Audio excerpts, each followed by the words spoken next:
Good morning everyone. आजच्या लेक्चरमध्ये आपण व्हॅल्युएशन ऑफ गुडविलचा एक प्रॉब्लेम बघणार आहोत. The net profit of company after providing for taxation for the past 5 years. आता इथे हा जो प्रॉफिट दिलेला आहे हा 5 वर्षांचा प्रॉफिट दिलेला आहे. Average capital employed is ₹4 lakh on which reasonable rate of return is 10%. आता हा रिझनेबल रेट ऑफ रिटर्न म्हणजेच काय तर नॉर्मल रेट ऑफ रिटर्न, त्याला NRR असंही म्हटलं जातं. It is expected it is expected that company will be able to maintain its super profit for next 5 years. मग आता त्यांनी एक्सपेक्ट काय केलं तर सुपर प्रॉफिट पुढच्या 5 वर्षांचा किती आहे तो फाइंड आउट करायचा आहे. So calculate the value of goodwill of the business on the basis of annuity of super profit, taking the present value of annuity of 1 rupee for 5 years is 10% interest as 3.78 rupees. आता one by one आपण एक एक गोष्टी calculate करत जाऊया. First, आधी आपल्याला FMP calculate करून घ्यावं लागेल.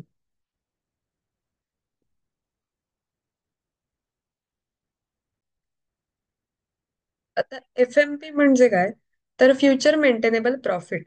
आता हा जो फ्युचर मेंटेनेबल प्रॉफिट आहे विच इज FMP, हा कॅल्क्युलेट करण्यासाठी आपल्याला काय करावं लागेल तर जे 5 वर्षांचा त्यांचा जो इथे 5 वर्षांचा इन्कम दिलेला आहे त्याची ऍडिशन करून घ्यायची आणि divided by number of year. आपल्याकडे 5 वर्षांचं इथे प्रॉफिट दिसतोय 40,000, 42,000, 45,000 अँड 46,000 अँड 47,000. हा 5 वर्षांचा प्रॉफिट यांची ऍडिशन करून घ्यायची आहे आणि जेवढे नंबर ऑफ इयर्सचा प्रॉफिट दिलाय त्या नंबर ऑफ इयर्सनी डिव्हाइड करून घ्यायचंय. 5 वर्षांचा प्रॉफिट आहे सो 5ने आपण डिवाइड करून घेतोय. आपण ऍडिशन करून घेतली. ऍडिशन येते 2,20,000 डिवायडेड बाय 5. आन्सर येते 44,000. आता हा झाला future maintainable profit. But why is it calculated? मुळात आपण फ्युचर मेंटेनेबल प्रॉफिट का फाइंड आउट केला?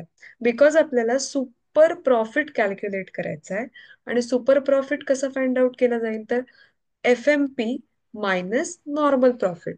मग आता याच्यासाठी आपल्याला आधी FMP काढावं लागेल, देन नॉर्मल प्रॉफिट काढावं लागेल आणि मग आपला सुपर प्रॉफिट येईल. सो इथे FMP आपण कॅल्क्युलेट करून आत्ताच घेतला 44,000. Then how do we calculate normal profit? आता हा नॉर्मल प्रॉफिट आपण कसा फाइंड आउट करणार आहोत? NRR, that is normal rate of return divided by 100 into ACE.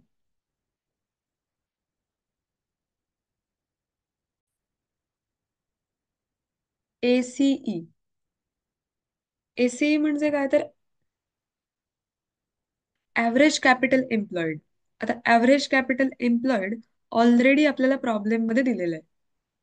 C, problem मध्ये सेकंड लाईनला त्यांनी म्हटलंय average capital employed is 4 lakh. मग आता आपण एक एक फॉर्म्युलामध्ये अमाऊंट पुट करूया.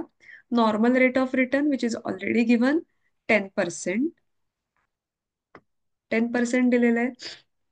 द 10% म्हणजेच काय तर 10 divided by 100 into average capital employed.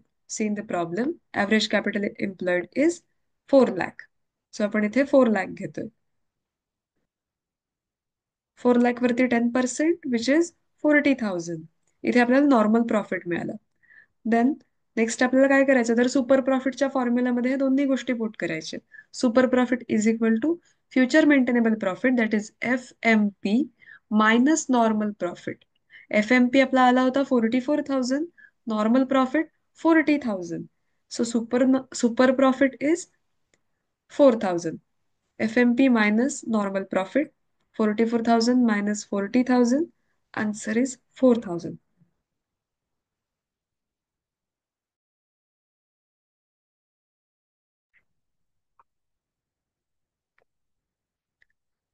Next, आता goodwill as per annuity method त्याने आपल्याला कॅल्क्युलेशन मध्ये सांगितलंय गुडविल फाइंड आउट करायचंय ॲज पर ॲन्युइटी मेथड.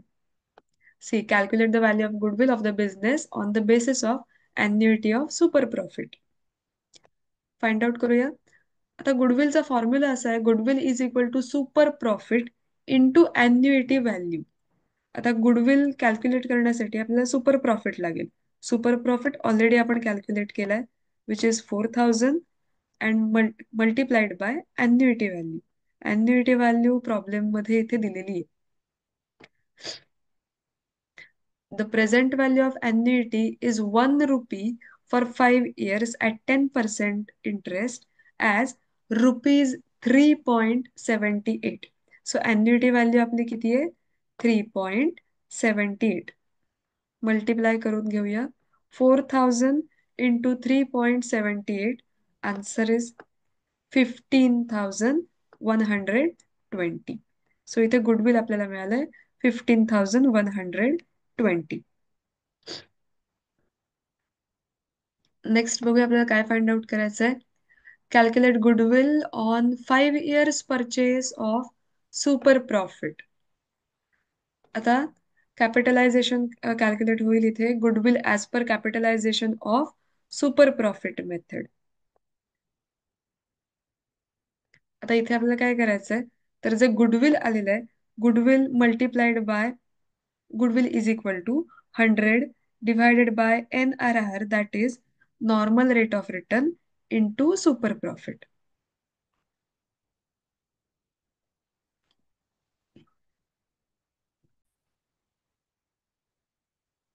इथे आपण गुडविल ऍज पर कॅपिटलायझेशनचा फॉर्म्युला बघितलाय. फॉर्म्युलामध्ये अमाऊंट्स घेऊया. Goodwill is equal to 100 divided by NRR multiplied by super profit. Super profit already आपण कॅल्क्युलेट केलाय फर्स्ट स्टेपमध्ये, which is 4000. 100 divided by NRR. NRR means normal rate of return, which is already given 10. So 100 divided by 10 multiplied by 4000. Answer is 40,000. Then goodwill for 5 years. Goodwill 5 वर्षांसाठी calculate पुढचं करायचंय. त्याचा formula super profit multiplied by number of years purchase, घेतल्यापासून पुढची 5 वर्ष, म्हणून 5 इयर्सने multiply केलंय. आता 5 इयर्सच का? बिकॉज प्रॉब्लेम मध्ये ऑलरेडी त्यांनी आपल्याला कंडिशन दिली आहे, calculate goodwill on 5 years purchase of super profit. So आपण इथे 5 इयर्सने मल्टिप्लाय करून घेऊया. 4000 multiplied by 5, answer is 20,000. So इथे आपण तीनही कंडिशन ज्या आहेत त्या फुलफिल केलेल्या आहेत. 5 वर्षांचं इथे परचेस केल्यानंतरचं पुढचं गुडविल येत आहे 20,000. Then goodwill as per capitalization of super profit 40,000. Goodwill as per annuity method 15,120 and super profit 4000. इथे आपल्या सगळ्या व्हॅल्यूज या कॅल्क्युलेट करून झाल्या. हा इथे प्रॉब्लेम कम्प्लीट झालाय.